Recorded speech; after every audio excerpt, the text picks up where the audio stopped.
Hero Vijay Devarakonda, heroine Rashmika ఇద్దరి mystery వీడింది. వారిద్దరూ డేటింగ్లో ఉన్నారు, పెళ్లి చేసుకోబోతున్నారు అన్న రూమర్స్కి చెక్ పడింది. టోటల్గా వాళ్ళిద్దరు ఒకటయ్యారు, పెళ్లి చేసుకున్నారు. కర్ణాటక పద్ధతిలో రష్మిక కోరుకున్న సంప్రదాయ పద్ధతిలో వివాహం జరిగింది.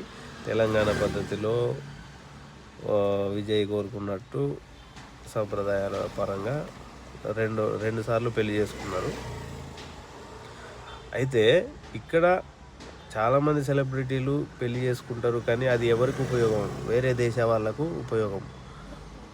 ఫారెన్ కంట్రీలలో వెళ్ళి ఫంక్షన్ హాల్ బుక్ చేసుకొని కోట్లు డబ్బులు ఖర్చు పెట్టి వాళ్ళకు దానం చేసి వస్తారు. కానీ వీళ్ళు ఏం చేశారు? మన ఇండియాలో పెళ్లి చేసుకున్నారు. మళ్ళీ పెళ్ళి అయిన తర్వాత విజయ్ వాళ్ళ సొంతూరైన నాగర్ కర్నూలు జిల్లాలోని వాళ్ళ ఊరికి వెళ్ళి ఒక ఊరు మొత్తానికి ఫుడ్ పెట్టించారు. అందరినీ పిలిచి అందరికీ ఫుడ్ అరేంజ్ చేశారు. చాలామంది వచ్చారు అక్కడికి.